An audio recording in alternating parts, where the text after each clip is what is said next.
sadly, the wealth metric is an easier one to compute than the impact you've had philanthropically. And part of the beauty of philanthropy is there's many causes out there. I've tried to think through, okay, since we know how to save lives for $1,000 per life saved, wow, we better use this money as absolutely best we can.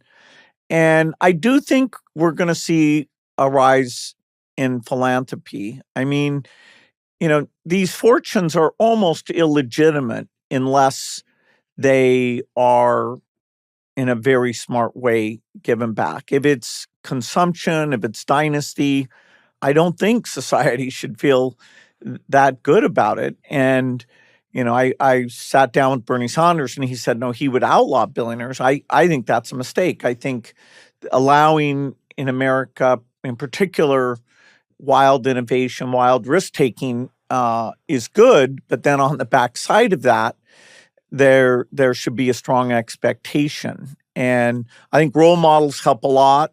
Warren Buffett, in very different industry, very different skill set. He's always been a role model and was the one who even when I was still building the fortune said, okay, your mom is right, and here's some books you should read, Carnegie, Gospel of Wealth, the history of what Rockefeller did, because this will be an important, as important a measure of your impact as making the money. Yeah, I think that's such a brilliant lesson and wonderful one to pass on. What I think it was Trump who mentioned recently that you'd asked to see him to have a discussion. Did that meeting ever happen? Yeah, I had a very long and actually very impressive dinner in terms of he asked good questions. I talked about over 10 million people are alive because of U.S. generosity with HIV medicines, going back to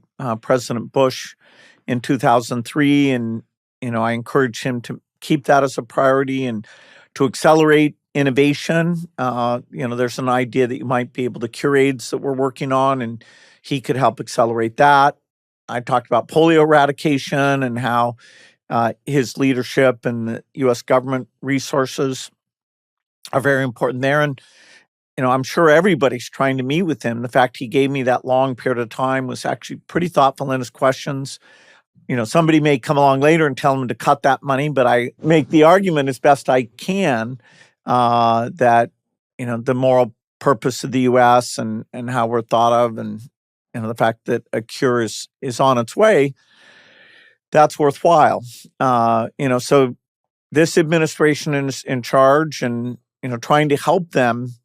They're willing to cancel old things, some of which should maybe be canceled, some of which shouldn't. So they're, helping direct them so they'll use their open-mindedness to do different things and try and make that come out well. I think that's worth trying. Yeah. What do you see as the moral purpose of the United States in the way you mentioned it just now? Well, we've been the shining light of not only being a democracy ourselves and, having political opponents respect each other and work well together, but also, saying that even though we're in this very powerful position, we won't abuse that position.